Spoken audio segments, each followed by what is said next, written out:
disconnect. And you can see that the DC side's already faded out.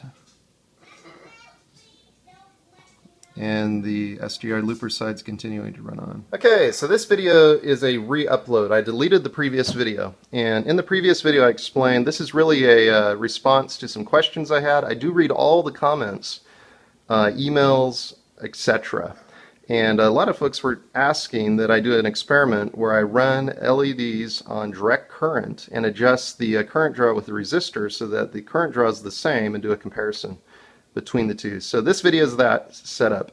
Like I said, I had this video uploaded last night, and one of the YouTube commenters this morning pointed out that I had these two capacitors connected in parallel in a way through the current meter there. So mistake on my part. I'm re-uploading the video with the circuit set up correctly so that when I disconnect here, both these circuits are completely independent of each other. So really appreciate the YouTube commenter pointing that out. And now let's go on here with the comparison. So I've got the DC side running through the current meter just so we can see that it's drawing 16.5 microamps. 16.5 microamps through the DC side. So I'm going to disconnect the DC LED side here, and I'm going to connect the SJR looper side. And you can see on the SJR looper side that we're pulling 16.5, maybe a little closer to 17 microamps.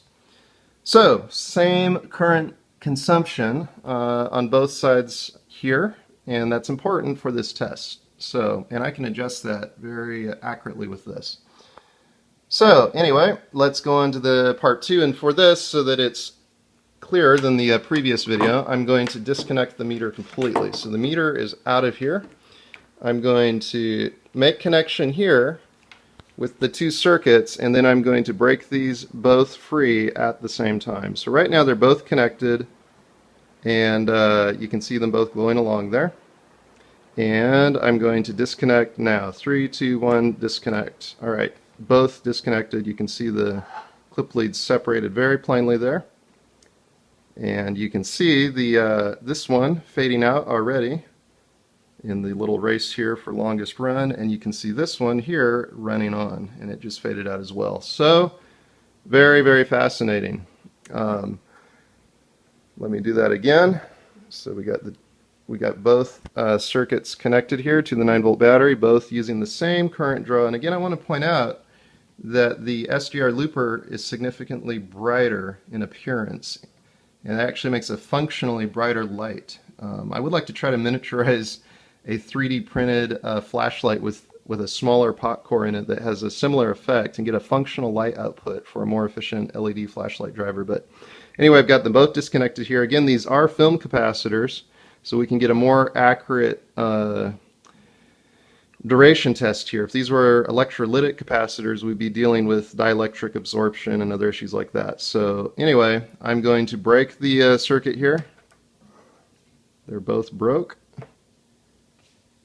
And you can see the film cap side running down and fading out while the SJR looper side continues to run on. And it also faded out. So I'll do one last test on that, and then I want to show a few scope shot hookups. So here we go, one last time. Same current draw, both circuits disconnected completely. DC side fading out. SJR's looper side continuing to run and also fading out. Let me point both of these at the camera and put them both closer together so you can see the effect here a little better. Alright, here we go. So one last time, folks. Again, this does a great job of showing the brightness comparison as well. So 3, 2, 1, disconnect. I think it's important to do tests like this on film capacitors because they do a much better job of accuracy and not dealing with dielectric absorption and stuff like that. So I'm ready to do a run test. Now again, this test is similar to last time, the only difference being that we have the intensity between the two adjusted to approximately the same appearance of intensity to the human eye. So I'm going to disconnect both of these at the same time. They're both disconnected, and you can see the SJR looper side continuing to run on significantly longer.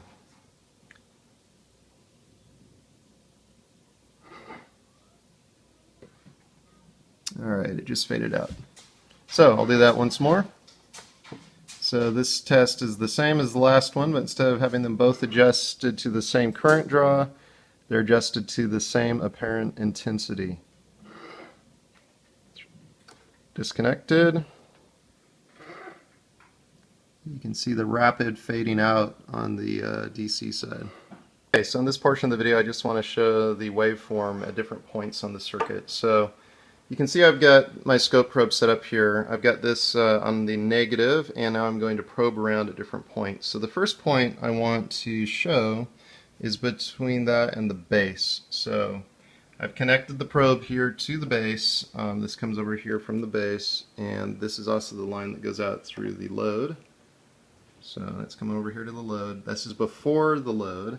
I can also show it after the load. So you can see the waveform. So I'm going to focus in here. Now I'm going to show the point after the load.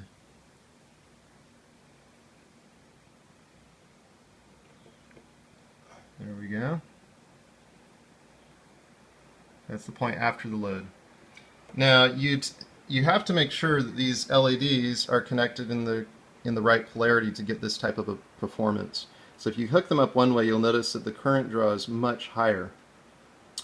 And if you flip them around the other way, the current draw will drop a whole lot. And I've experimented with different colored LEDs, like white LEDs, and you may have to flip that back and forth to get that set up correctly. But anyway, let me just show the waveforms again. Here's the before load, after load. Alright, so the next waveform I want to show is I'm going to connect here to the collector on the circuit. So let me get the probe in here. So now we're connected between the this would be between the emitter and the collector. So you can see the waveform there, and you can see a spike that drops way down there, and then the ringing like that going on. Sorry, the probe slipping off here. So that's the waveforms. The only other points that I can imagine checking might be the pot core itself. So you can see the waveform there in the pot core itself when I connect there. So hopefully that's helpful. Again, I really appreciate the comment, the YouTube commenter that pointed out the mistake in the connections, so I could post this video correctly with no errors. Hey guys, let's all keep experimenting, keep sharing our results, and I look forward. I've got a whole bunch of germanium transistors coming that I've found from scattered all over this globe actually, so those are on the way. I'm going to be doing more testing with those, and yeah, we'll continue to make improvements and press forward with this, so let's all keep experimenting.